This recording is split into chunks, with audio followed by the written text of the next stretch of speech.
தெரியாம கேபிள் பாட்டு போயிடுச்சு.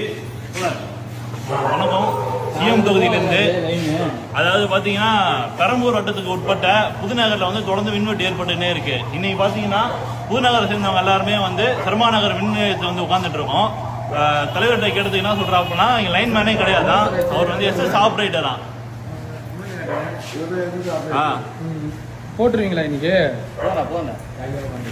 ரெண்டு பேர் தான் வந்து வேலைக்கே வந்திருக்காங்களா. ஒன்னு இவரா, இன்னொருத்தரா. லைன்மேன் யாரும் கிடையாதான். ஏஇ வந்து போன் இங்க வச்சுட்டு போயிருக்காப்புல. ஒரே ஏஇ போன் வச்சுட்டு இருக்குது. ஏஇ போன் எடுக்க மாட்டாப்புல. அரசாங்கம் எதுக்கு தான் ஒரு போன் ஆரம்பிச்சோ தெரியல. மக்கள் இந்த மாற்றத்தை கேட்கல. மக்கள் கேட்ட மாற்றமே வேற. முதலமைச்சர் அவர்கள் பாத்தீங்கன்னா கண்டிப்பா இதுக்கு நடவடிக்கை எடுக்கணும்.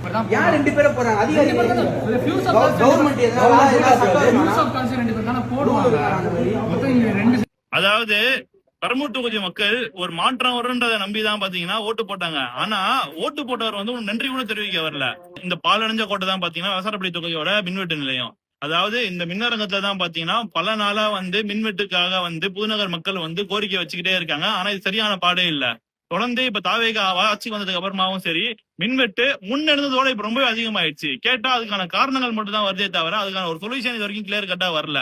நாங்க மக்கள் எல்லாரும் சேர்ந்து இன்னைக்கு வந்து இங்க கேட்டிருக்கோம். கேட்டும் போதும் என்ன சொல்றாங்கன்னா, இது சரியாகும் தான் சொல்றாங்க. இவ்வளவு பெரிய தொகுதியில 2 பேர் தான் பாத்தீங்கன்னா ஃபியூஸ் ஆபீசர் இருக்காங்க. அதாவது இன்னைக்கு இந்த மின்துறையில இவ்வளவு காலி பணியிடங்கள் இருந்தோம், இது நிரப்பாம வந்து அரசு இன்னைக்கு வச்சிட்டு இருக்கு.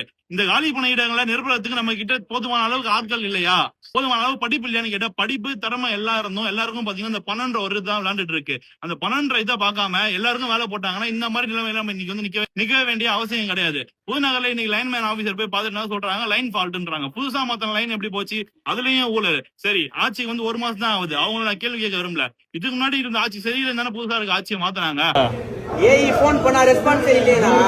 இருக்கிறதுல மட்டமான இபினா இது மட்டும் தான். பெரம்பூர்ல கேவலமான இபினா இது மட்டும் தான். ஒரு ரெஸ்பான்ஸ் இல்ல, எதுவுமே இல்ல, கேவலமான இது. சம்பளம் குத்துறாங்க.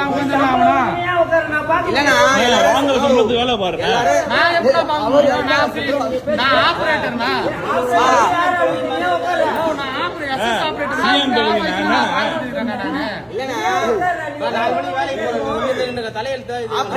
நீ வர சொல்லணும்ல, உயிரதிகாரிகள் வர சொல்லணும்ல. இங்கதான் பிரச்சனை. இது வந்து இன்னைக்கு நடக்கல. இது பிரச்சனை வந்து